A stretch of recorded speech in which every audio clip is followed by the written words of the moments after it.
जय हिंद साथियों, आपका बहुत बहुत स्वागत है SSC 77 के यूट्यूब चैनल पर।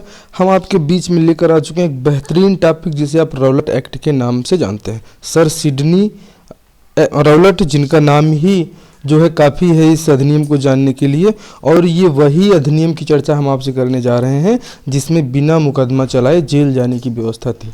साथियों, इसको ये नेशनल मूवमेंट के दौरान की बहुत ही एक कहा जाए कि अप्रत्याशित कानून था, जिसे अंग्रेजी में anarchical and revolutionary crimes act of 1919 कहा जाता है। बहुत ही इंपॉर्टेंट होगा, सारी जानकारी रटेंगे नहीं, समझेंगे नेशनल मूवमेंट के बारे में, और एक एक बारीकियों को आपको हमारे साथ समझना है। चैनल पे नए हैं साथियों तो बिल्कुल आज ये समझ में आने वाला है, और आपको चैनल को करना होगा सब्सक्राइब। तो चलिए चैनल को सब्सक्राइब कर लीजिए और बेल आइकन को जरूर प्रेस करिएगा, एक एक बात आपके समझ में आने वाली। बहुत बहुत स्वागत है ये सेशन में। और इसके पहले आपने हमारे इस इंडियन रेवोल्यूशन की महत्वपूर्ण अभियान जो है असहयोग आंदोलन, जलियांवाला बाग हत्याकांड आदि आपने नहीं देखा, जरूर देखिए हमारे चैनल पे। और आज देखते हैं anarchical and revolutionary crimes act 1919। चलिए, बिना मुकदमा चलाए जेल कैसे जाते हैं उस समय की आप थोड़ा सा याद करें, जिसे भारतीयों ने इसे काला कानून कहा था। आखिर में काला कानून कहने का कुछ तो कारण होगा। कि कारण ये था साथियों कि इसमें आपको जो है आपके ऊपर संदेह हुआ, शंका हुआ, तो तुरंत आपको पकड़ के सीधा भेज दिए जेल। भारतीयों की बिना वारंट गिरफ्तारी को रौलट एक्ट कहा जाता है, और जिसके अध्यक्ष सर सिडनी रौलट थे, जिनके बारे में हमने आपको बताया। अब बिना वारंट गिरफ्तारी कैसी चीज होगी, थोड़ा सा अगर आप समझें तो, कि पुलिस आपके पास आए और आपको घर से निकाल के लेके चली जाए। ये साल 1919 में हो रहा था, आज के 105 साल पहले। ठीक है, तो ये रौलट एक्ट की बात आपको समझ में आने वाली है। चलिए इसकी बारीकियों को हम समझते हैं। साथियों, हिंदी में अगर इसे हम कहें तो इसे अराजक और क्रांतिकारी अपराध अधिनियम 1919 कहा जाता है, जिसे रौलट एक्ट के नाम से इसलिए जाना जाता है कि चूंकि सिडनी रौलट जो है इसका अध्यक्ष हुआ करता था। ये अधिनियम साथियों हम भारतीयों के लिए बहुत ही खतरनाक था। और एक बार फिर से आपके लिए सूचना है कि चैनल पर नए हैं तो सब्सक्राइब जरूर कर लें। चूंकि ये अराजक और क्रांतिकारी अपराध अधिनियम साथियों, इसमें अंग्रेज आतंकवादी गतिविधियों को दबाने के नाम पर भारतीयों के मौलिक अधिकारों का हनन करना चाह रहे थे। ये हमारे मौलिक अधिकार जो आज आप देख रहे हैं, बोलने की आज़ादी, जीवन जीने की आज़ादी, अपने धर्म को मानने की आज़ादी, समानता का अधिकार, ये सारी चीज़ों पर ब्रेक लगा हुआ था। और उसी में एक ऐसा कानून आ जाए कि आपको पकड़े और सीधा धकेल दे जेल में, तो फिर तो भाई एकदम देखिए कि मतलब आप समझिए कि बिल्कुल तहलका मच जाएगा।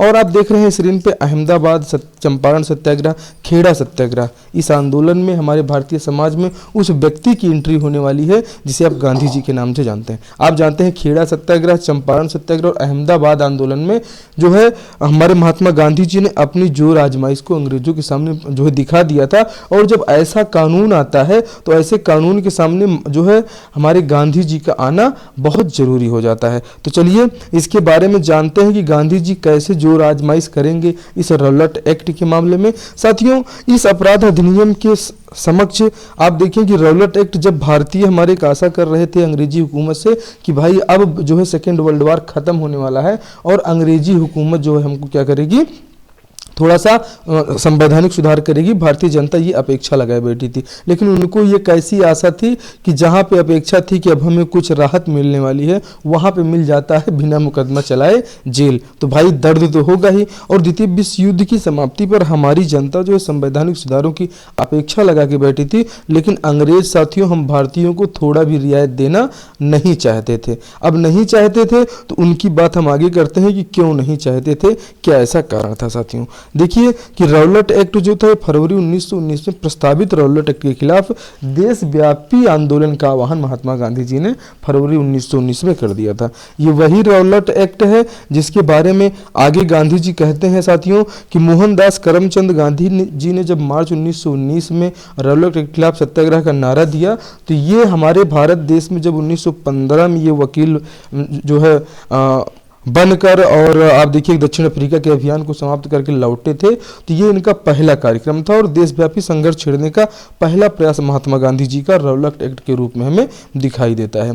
तो ये बिना मुकदमा चलाए जेल, अभी तक वो दक्षिण अफ्रीका में ये गोरों से निपट रहे थे और अब बारी आ गई यहाँ पे इनका सत्याग्रह चलाने की, देशव्यापी संघर्ष छेड़ने की, जिसे रौलट एक्ट के नाम से आप जानते हैं। आगे हम देखेंगे साथियों, जो सबसे महत्वपूर्ण हो जाता है कि जब महात्मा गांधी जी 1893 में दक्षिण अफ्रीका गए थे तो उन्होंने वहां पर जो है एक हमारे जो है गुजरात के व्यापारी थे जिसे हम अब्दुल्ला के नाम से जानते हैं, और ये अब्दुल्ला दादा का मुकदमा लड़ने डरबन दक्षिण अफ्रीका पहुंचे थे। महात्मा गांधी जी ने जिन परिस्थितियों का सामना किया था वह परिस्थितियां बिल्कुल जैसी दक्षिण अफ्रीका में थी, राष्ट्रीय आंदोलन के दौरान वैसी ही परिस्थितियां कुछ भारत में थी। तो इसके लिए इनके लिए और आसान हो गया था कि 20 साल तो वहां इनका अनुभव था ही डरबन में दक्षिण अफ्रीका में, जब 1893 में गए थे।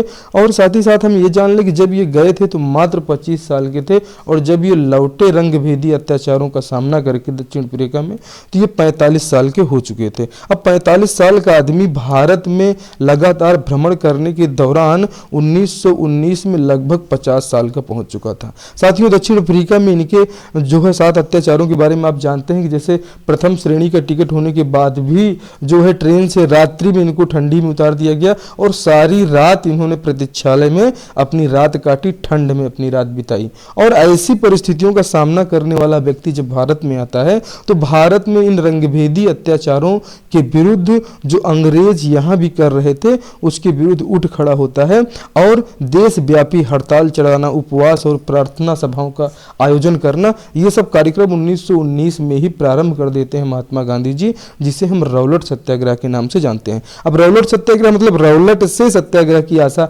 यहाँ कर रहे हैं कि सिडनी रौलट जो है ये अराजक एवं क्रांतिकारी अपराध अधिनियम को वापस ले लें, जो है बिना मुकदमा चलाए जेल में डाल देना। साथियों, कानूनों की अवज्ञा करने का पालन किया और उन्होंने 6 अप्रैल 1919 की तारीख तय की कि हम अंग्रेजों के खिलाफ कानून की अवज्ञा करेंगे। लेकिन साथियों, अब यहीं पे हम देखते हैं कि जो फर्स्ट वर्ल्ड वार के दौरान जब पंजाब की जो है कानून व्यवस्था बहुत ही खराब थी, तो वहीं पर आप देखते हैं कि इसी रौलट सत्याग्रह के चक्कर में आप सैफुद्दीन किचलू और डॉक्टर सत्यपाल मार्बल की गिरफ्तारी अमृतसर में हो जाती है। साथियों, टाउन हॉल और पोस्ट ऑफिस पर इन्होंने हमले किए और इसी हमले के विरोध में इनको जो है इनकी गिरफ्तारी होती है और इनकी गिरफ्तारी के विरोध में ये सब कार्यक्रम अमृतसर में चल रहा होता है। अमृतसर में सरकारी कार्यालयों के टेलीग्राफ के तार काट दिए जाते हैं, किस लिए कि सैफुद्दीन किचलू और डॉक्टर सत्यपाल मार्बल को रिहा किया जाए।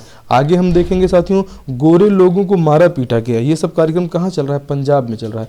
औरतों पर भी जो है पंजाब में हमले किए गए। तो रौलट एक्ट के विरोध में अमृतसर व लाहौर की जनता बहुत ज़्यादा उग्र हो गई थी। अब जिसे नियंत्रित करने के लिए जो है वहाँ पर सेना बुलानी पड़ी और यहीं से भारत में एक बहुत ही यादगार कार्यक्रम प्रारंभ होता है जिसे हम जलियांवाला बाग हत्याकांड के नाम से जानते हैं। साथियों, रौलट एक्ट के विरोध में अमृतसर में जलियांवाला बाग हत्याकांड के सरगना रहे आप जानते हैं जनरल डायर को सेना की कमान सौंप दी जाती है। अब तक नगर प्रशासन का जिम्मा जनरल डायर को सौंपा जा चुका था और जनरल डायर कानून व्यवस्था बनाए रखने के नाम पे सभी जनसभाओं पर रोक लगा देता है कि कोई भी व्यक्ति 5 व्यक्ति 10 व्यक्ति इकट्ठा कहीं दिखे तो समझ लीजिए आपकी खैर नहीं, और एक कानून व्यवस्था के नाम पे ये प्रपंच रच दिया जाता है जिसे हम जलियांवाला बाग हत्याकांड के रूप में जानते हैं। साथियों, तारीख है 13 अप्रैल 1919 और वो व्यक्ति है जनरल डायर जो हमारे लाखों लोगों को जो है परेशान करने वाला है और हजारों की संख्या में लोग कुएं में छलांग लगाने वाले हैं। साथियों, आप जानते हैं कि जलियांवाला बाग जो अमृतसर में स्थित है, यहाँ पर रौलट एक्ट के ही विरोध में एक सभा का आयोजन हो रहा था और ये सभा साथियों जब वहाँ पर जनरल डायर को इसकी जानकारी मिलती है तो जनरल डायर उस सभा में, बैसाखी का दिन था, लोग इस त्यौहार की खुशियों में सराबोर थे और त्यौहार मनाने के उद्देश्य से जलियांवाले बाग में एक सभा में जो है सब लोग बैठे हुए थे। लगभग 10 मिनट तक निहत्थी भीड़ पर गोलियां चलाई जाती हैं और ऐसी गोलियां चलाई जाती हैं कि लोगों को भागने के लिए कोई जगह नहीं, लोग बेचारे कुएं में छलांग लगाना प्रारंभ करते हैं किसी प्रकार से जान बचे, और जब यहाँ भी जान नहीं बचती तो वो एक दूसरे के ऊपर गिरते जाते हैं। और जनरल डायर ने साथियों निहत्थी भीड़ को सूचना देना भी नहीं समझा कि हम फायरिंग करने वाले हैं, आप लोग निकल जाइए। और उसने सीधा अमृतसर के जलियांवाला बाग को खून से लथपथ लाशों का ढेर बना देता है वो जनरल डायर, जिसको मारने के लिए देखिए कितना दिन इंतजार करने के बाद जाके जो है उनकी ब्रिटेन में हत्या होती है जनरल डायर की। साथियों महात्मा गांधी जी इस घटना से बहुत ही आहत हो जाते हैं और 18 अप्रैल 1919 को क्या करते हैं, जो है रौलट एक्ट के में जो आंदोलन चल रहा था इसके खिलाफ में, इसको वापस ले लेते हैं। तो ये थी पूरी सत्याग्रह की कहानी, जिसे आप जानते हैं रौलट सत्याग्रह के रूप में। इसकी जो है महत्वपूर्ण हम आपको वीडियोस की जो है PDF भी देंगे, और इन चीज़ों को आपको दिमाग में जरूर बैठा के रखना है कि आखिर में महात्मा गांधी जी का जो हमारे असहयोग आंदोलन, हमारे देश की आज़ादी में भारत छोड़ो आंदोलन के दौरान, इन सारी चीज़ों को आपको याद रखना है। रौलट एक्ट के बारे में सीधे एग्जाम में पूछा जाता है। जनरल डायर को आप जानते हैं कि वही जनरल डायर है जिसकी जो है अब इसकी कमेटी के लिए एक हंटर कमेटी बनती है, और वो हंटर कमेटी जो है साथियों भी जनरल डायर को सम्मानित करती है। और इसी के बाद असहयोग आंदोलन शुरू हो जाता है। आपने नहीं देखा है चैनल पर तो असहयोग आंदोलन भी जरूर देखिएगा। जलियांवाला बाग, असहयोग आंदोलन, क्रिप्स मिशन, कैबिनेट मिशन, सब कुछ चैनल पर साथियों अपलोड है। और ये पूरा सेशन आपको कैसा लगा, रौलट एक्ट के विरोध में होने वाला ये काला कारनामा जिसे हम जलियांवाला बाग हत्याकांड के रूप में जानते हैं, तो इसके भी बारे में आप जरूर कमेंट बॉक्स में लिखिएगा कि जनरल डायर को गोली किसने मारी और कहां पर मारी, ये कमेंट बॉक्स में आपको बताना है। कानून व्यवस्था के नाम पे जो अराजकता फैलाई गई, और गांधी जी जैसे हमारे क्रांतिकारी यहाँ पर आए और हमारे देश में अंग्रेजों के खिलाफ एक अभियान प्रारंभ किया, जिससे उनके दिमाग में जो है एक हमारे देश को औपनिवेश से मुक्त करने का जो है सिस्टम बनाया जाए। और आप देखते हैं कि मॉन्टेग्यू चेम्सफोर्ड सुधार में वो चीज़ें निकल कर आ जाती हैं। तो सब कुछ हमारे चैनल पे आप समझेंगे। पूरा सेशन कैसा लगा जरूर बताइएगा, और ये रौलट एक्ट कैसा लगा, जो है पूरा रौलट एक्ट के बारे में हमने आपको बताया कि किस प्रकार से इसके कारण क्या थे, गांधी जी का जो है इम्पोर्टेंस क्या था, चंपारण खेड़ा सत्याग्रह, अहमदाबाद से जो उन्होंने सीख लिया उसका यूज उन्होंने जो है रौलट एक्ट के विरोध में किया। और अंग्रेज गतिविधियों जो है आतंकवादी गतिविधियों को दबाने के नाम पे बिना वकील बिना दलील के सीधे जेल में ले जाके ढील, ये मुकदमा जो है इन्होंने ऐसा किया। तो पूरा सेशन कैसा लगा जरूर बताइएगा। चैनल पे नए हैं तो सब्सक्राइब कर लीजिए और अपने दोस्तों में जोरदार तरीके से एक बार शेयर कर दीजिए कि रौलट एक्ट का सेशन कैसा लगा, चीज़ें आपको समझ में आई कि नहीं आई। आपसे मिलते हैं अगले सेशन में जो अति महत्वपूर्ण होगा और आपके सामने होगा असहयोग आंदोलन के रूप में। असहयोग आंदोलन आपने देखा है, नहीं देखा जरूर देखिएगा। और इसके बाद भारत छोड़ो आंदोलन में हम आने वाले हैं, आप बिल्कुल बेसब्री से इंतजार करिए। जय हिंद, जय भारत,